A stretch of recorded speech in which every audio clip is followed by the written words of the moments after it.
Bonjour mes amis de la scène Sephora Light. Vous avez passé un bon week-end, tout s'est bien passé, la paix du Seigneur était là, la paix du Seigneur est toujours là. C'est pour ça ce matin nous bénissons l'Éternel, c'est lui qui nous a permis de voir ce jour. Hein? On a soif de sa présence, on a soif des révélations de notre Seigneur, notre Sauveur Jésus-Christ. Mais nous soyons en paix. Il nous a dit, je vous laisse ma paix, je vous donne ma paix. Jésus-Christ nous a donné la paix. Et voilà pourquoi ce matin, le Seigneur m'a mis à cœur vraiment de réconforter, d'encourager tous ceux comme nous, comme moi, comme tout le monde, comme chaque être humain. Nous avons des besoins, nous avons des attentes, nous attendons de la part du Seigneur quelque chose, mais ce qui est plus important, c'est savoir garder la sérénité. Et le titre de cette émission ce matin, c'est la sérénité. Pourquoi je dis la sérénité? Parce qu'aujourd'hui, nous voyons que, comme on dit, il y a des sectes, il y a des loges, il y a beaucoup de choses qui se passent autour de nous dans le monde. Et il y a aussi beaucoup d'entre nous qui sont tombés dans des pièges comme ça.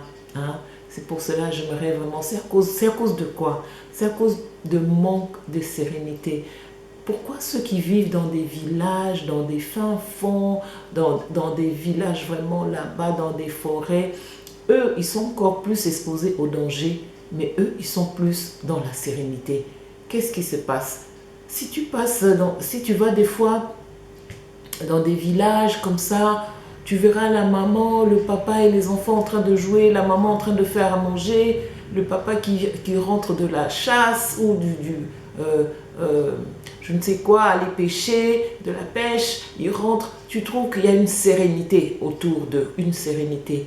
Mais nous qui habitons dans la ville, nous manquons de la sérénité. Nous avons tout autour de nous, nous avons des moyens de transport, nous avons soit des voitures, il y a même ceux qui prennent des hélicoptères, mais parce que même ceux qui prennent des hélicoptères n'ont pas la sérénité. Ceux qui prennent des jets privés ne sont pas dans la sérénité. Mais qu'est-ce qui se passe? C'est pour ça que j'ai toujours fait appel aux enfants de Dieu, même pour ceux qui me suivent. Si vous n'avez pas encore donné votre vie au Seigneur Jésus-Christ, donnez votre vie, créez une relation d'intimité avec Dieu et par la suite, une fois que la maturité spirituelle sera là, vous serez dans la sérénité. Aujourd'hui, on voit, il y a des gens, des jeunes gens, des jeunes filles qui sont rentrées dans la drogue à cause de manque de sérénité. Il y a ceux qui sont même internés dans des hôpitaux parce qu'un jour, ils ont manqué de la sérénité. La sérénité vient de Dieu. La sérénité vient de la parole de Dieu. Parce que Dieu nous a laissé sa parole. Et c'est à travers de sa parole que quand nous lisons la Bible, nous pouvons trouver la sérénité parce que le Seigneur nous rassure. Il savait que nous aurons de la peine parce qu'il nous a dit, le diable est descendu sur la terre en colère pour détruire, pour voler, pour égorger. C'est comme j'ai toujours dit, ce sont des termes difficiles à entendre, mais vous savez que l'ennemi est à l'œuvre. Et il y a beaucoup entre nous qui ont perdu la sérénité. Ils sont perturbés, ils sont rentrés dans des loges, ils sont rentrés dans des sectes, ils sont rentrés dans des sciences, un genre, je ne sais pas quoi, adorer d'autres dieux. Il y a beaucoup qui ont déjà commencé à faire leur image taillée par manque de sérénité. Les enfants d'Israël ont manqué la sérénité dans le désert et voilà qu'ils ont préféré faire le veau d'or pour croire trouver une certaine sérénité. C'est pour cela ce matin vraiment le Seigneur m'a mis à cœur de vous parler de la paix du Seigneur. Jésus-Christ a dit, je vous laisse ma paix, je vous donne ma paix. Prenez la parole de Dieu, serrez la parole de Dieu contre vous et croyez à la parole de Dieu. Croyez en Dieu, croyez au Père. et au Saint-Esprit, vous verrez que la sérénité, c'est un état d'esprit, la sérénité. C'est quand tu commences à ne plus promener de regard inquiet. C'est quand tu as commencé à ne plus regarder ce qui se passe chez l'autre. Quand tu commences à te dire, je me suis réveillé le matin, je fais avec ce que j'ai.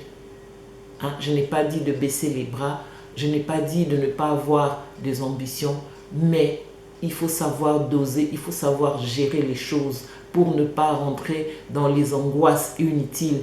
Aujourd'hui, nous sommes là exposés aux maladies, genre AVC, hein, l'hypertension. Ça, c'est tous parce que nous avons manqué de la sérénité. Mais la sérénité ne s'achète pas. La sérénité, ça se prépare, c'est devant nous. Prenez la parole de Dieu. L'Éternel est mon berger. Je ne manquerai de rien. Le Seigneur, la parole de Dieu est là pour nous rassurer que tu ne manqueras de rien. Fais confiance en Dieu. Fais confiance à la parole de Dieu et tu verras que tu seras serein. Tu seras calme, posé, hein, par rapport face aux épreuves de la vie. De toute façon, comme je vous ai toujours dit, Jésus ne nous abandonnera jamais. Il a dit, je serai avec vous. C'était pour nous rassurer. Jésus-Christ a tout fait, il a tout accompli. À la croix, il a dit qu'il avait tout accompli. Tout est accompli pour celui qui est en Jésus-Christ. Hein? C'est pour cela que nous devons être sereins, nous devons être calmes, posés, avoir la sagesse de gérer les choses. Il faut savoir choisir son milieu, il faut savoir choisir ses amis, il faut savoir où nous allons pour avoir de la sérénité. Nous avons des enfants, nous avons des petits-enfants et nous avons encore le monde extérieur à affronter. Alors, si nous manquons de la sérénité, nous allons devenir troublés. Ne nous troublons, ne soyons pas troublés, ne nous inquiétez de rien. La Bible nous recommande encore en toutes choses de faire des prières, de supplications. La personne qui vient de prier, la personne qui va rencontrer Jésus-Christ après la prière, normalement, si tout va bien, si tout s'est bien passé, cette personne doit avoir la sérénité. Parce que tu sais que mon Père Céleste est au contrôle. Tu te laves, tu arranges ta maison, tu pries pour tes enfants, tu pries pour ta maison, tu pries pour ta famille et tu gardes la sérénité. C'est plus que tout. Même les médicaments, des fois, ne peuvent même pas te donner la sérénité. Si tu as l'esprit perturbé, si tu as l'esprit trop pris par les circonstances, tu vas finir par manquer la sérénité. La sérénité n'a pas de prix. Aujourd'hui, moi j'ai dit toujours, quand je me réveille le matin, il me faut au moins, sans faire exprès, c'est une mode de vie que moi-même j'ai choisi. J'évite de commencer des conversations inutiles des fois. Au moins pendant 30 minutes à 1 heure, je préfère rester au moins tranquille. Parce que dans ma tête, je suis en train d'apaiser. C'est comme si l'avion qui vient d'atterrir, on voit qu'il faut être posé. On recommande à tout le monde de s'asseoir, de remettre la ceinture, de ne pas bouger, de ne pas se lever. Je préfère commencer ma journée comme ça, comme l'atterrissage d'un avion. Je reste tranquille, posée, je ne réfléchis pas en moi-même, je rentre en moi-même. Je commence toujours, j'aime, en tout cas, je préfère commencer ma journée dans le calme. Parce que je ne peux pas me réveiller dès le matin, commencer à prendre le téléphone, commencer à parler, Non. Quand je fais ça, je commence mal ma journée et c'est parti comme ça toute la journée. Et c'est que moi, c'est une recommandation, ce n'est même pas une obligation. J'ai dit, essayez seulement des fois de commencer la journée dans le calme. Tu attires toi-même le calme à l'intérieur parce que la sérénité doit être de l'intérieur. Ça commence à l'intérieur pour aller vers l'extérieur. Mais l'intérieur alors, si l'intérieur est bien rempli de l'assurance que nous avons en Jésus-Christ, vous verrez que la sérénité va facilement prendre place dans votre maison, dans votre vie. C'est à nous-mêmes d'aller chercher la sérénité, mais ça se trouve dans la parole de Dieu, dans cette confiance que nous faisons à Dieu, de ne pas craindre les choses à venir. Soyez posés, soyez calmes, hein, dans la sérénité. Vous verrez que nous allons maîtriser les choses à venir. On est aujourd'hui le 1er octobre. Voilà que nous avançons, comme j'ai toujours dit, nous avançons vers la fin de l'année, le 1er octobre. Ce que je vous recommande, en tout cas, c'est la sérénité, d'être posé, d'être calme. C'est une grande qualité, hein, pour une personne qui est serein. Et c'est même une personne que les autres viennent consulter pour prendre conseil. C'est ça qu'on appelle la sagesse. Si vous regardez dans Isaïe, Salomon avait demandé la sagesse parce qu'il savait que dans la sagesse, il y a la sérénité. Tu es calme, tu es posé. Hein. Il y a des gens comme ça. Tu vis à côté d'une personne, tu entends jamais des problèmes, du bruit. Parce que la personne a choisi. Ce n'est pas pour vanter ma mère, ce n'est pas pour dire que parce que c'est ma mère comme on dit. En tout cas, nous avons eu la grâce d'avoir une maman qui était vraiment dans la sérénité. Moi, j'ai jamais vu notre maman paniquer. Oui, je peux le dire aujourd'hui, je peux témoigner pour ceux qui ont connu notre maman, en tout cas, savent. Entre nous les enfants, des fois, nous disons, mais pourquoi nous, on n'est pas comme maman. Notre maman, c'était une femme posée, dans le calme. Elle avançait dans la vie, mais tu n'entends pas du bruit autour d'elle.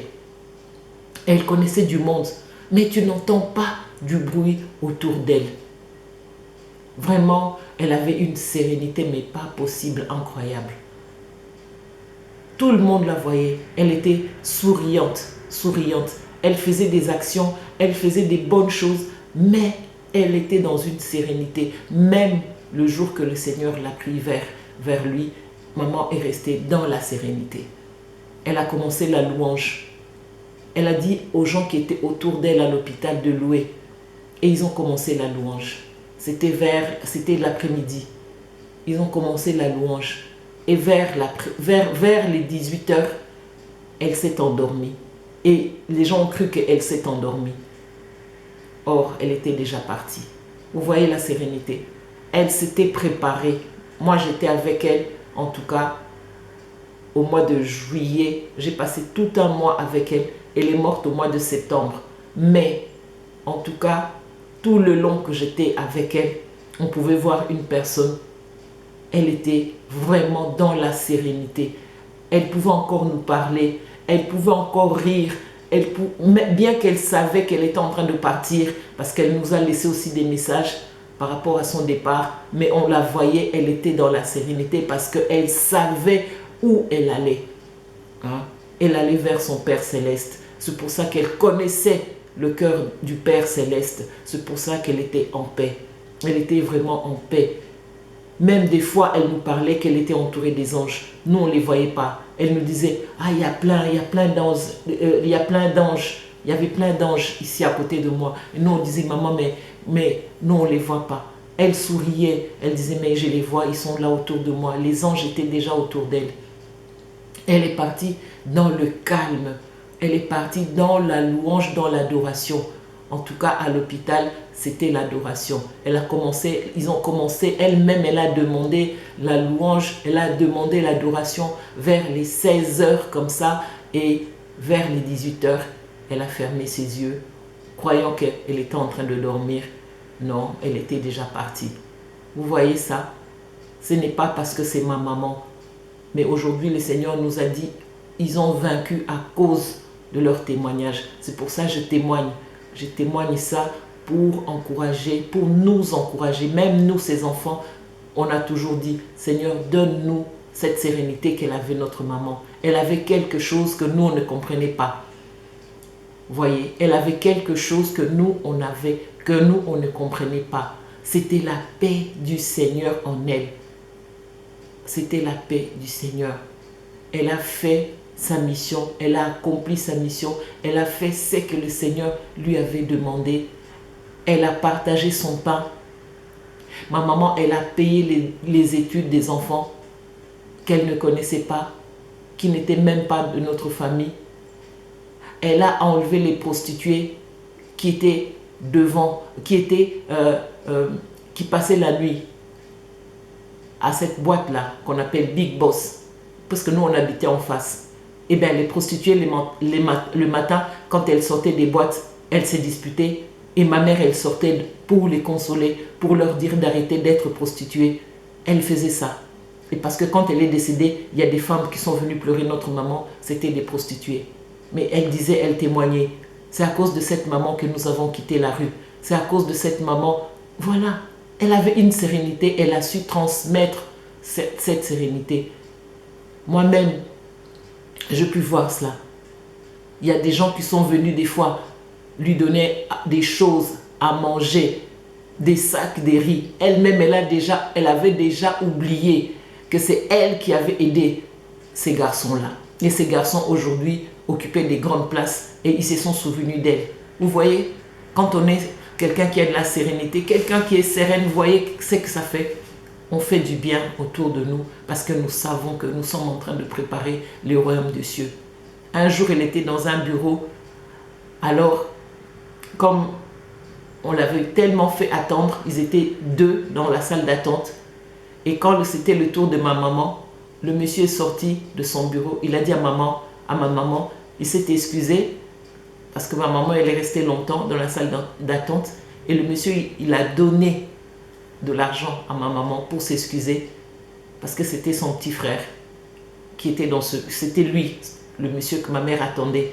Et l'autre monsieur qui était dans la salle d'attente avec ma maman, quand mon oncle a donné de l'argent à ma maman, et ma maman, elle a pris l'argent qu'on lui avait donné, elle a partagé avec l'autre monsieur qui était avec elle dans la salle d'attente.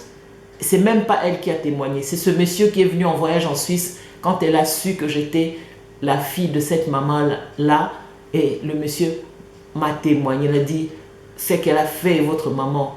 Nous étions tous les 2 dans la salle d'attente. Mais lorsque son frère est sorti, lui a donné de l'argent, et directement, votre maman, elle a divisé cette somme en 2 et il lui a donné sa part. Qui pourrait faire ça? C'est rare de trouver des personnes comme ça de nos jours. C'est parce qu'elle était sereine. Elle avait la sérénité en elle. Il y a tellement de témoignages. En tout cas, ce n'est pas parce que c'est ma maman. Mais je sais que les personnes qui ont connu cette femme savent de quoi je parle. De son amour, de sa gentillesse. Même moi-même, à l'âge de 20 ans, 21 ans, j'avais déjà eu mon premier fils. J'avais tellement mal aux dents. Après l'accouchement, on souffre toujours des dents. J'avais tellement mal aux dents. C'était 22h, 23h. J'avais mal aux dents. Et cette maman-là s'est levée. Elle s'est habillée. On est sorti sur Flambeau. Parce que nous, on habitait Bon Marché. Elle est sortie avec moi aller prendre un taxi jusqu'à Ngaliema. Parce que j'avais mal aux dents. Quel amour pour cette maman. Un jour, on est sorti avec elle. Elle a acheté des tissus à l'avenue du commerce. Elle a acheté des tissus. Et 2 jours après, quand nous sommes rentrés à la maison, 2 jours après, elle me dit, maman, tu vois ces tissus-là, c'est pour toi. Va te faire quelques habits. Ça, je bénirai le Seigneur. Comme papa avait chanté, maman, si je pouvais encore recommencer, je dirais, maman, j'aimerais encore être ton enfant. Pour rien au monde, je changerai des mamans. Pour rien au monde. Vous tous qui avez encore vos mamans, aimez vos mamans. Aimez vos mamans. Marquez des signes de présence. Soyez avec vos mamans dans la sérénité, dans l'amour. Vraiment, je vous recommande. Cette maman-là me manquera tous les jours, chaque instant de ma vie. Parce qu'elle nous a montré la force tranquille qu'elle avait en elle. C'était la sérénité. Plus que tout, c'était une femme vraiment sereine. Et elle nous a donné cette tranquillité dans le cœur En aucun moment, nous avons paniqué. Nous savions que maman, notre maman, était là avec nous. C'est l'amour d'un enfant pour sa mère qui me fait parler. Ce n'est que ça. À chaque fois, je dirais, maman, tu me manques. Maman, je t'aimerai toujours, toujours, toujours à cause de la sérénité, de la paix que tu nous as transmis dans le cœur. Soyez bénis, vous tous les abonnés de Sephora Light, les mamans, donnez de l'amour autour de vous, donnez l'amour aux enfants, donnez de l'amour, donnez de l'amour. Que le nom de Jésus-Christ soit élevé. Je vous fais des gros bisous. Comprenez mon émotion, je suis un peu comme ça parce que j'ai parlé d'une personne que j'ai beaucoup aimé et qui m'a donné la sérénité. C'est pour cela que je suis un peu émue à la fin de cette émission. Soyez bénis les abonnés de Sephora Light dans la sérénité. Cherchez la sérénité, la paix avec tout le monde, la paix du Seigneur. L'amour de Jésus-Christ déborde dans vos cœurs et vous verrez que la sérénité viendra autour de vous. C'est quelque chose qui se travaille, c'est quelque chose qu'on aime. Si on veut, on peut. Hein? C'est la volonté aussi. Si on veut être serein, si on veut la sérénité, c'est nous qui devons vouloir ça. Vraiment, je vous remercie, je vous bénis dans vos maisons, dans vos familles. Dans le nom puissant de Jésus-Christ. Amen, amen, amen. Amen, amen, amen. Amen.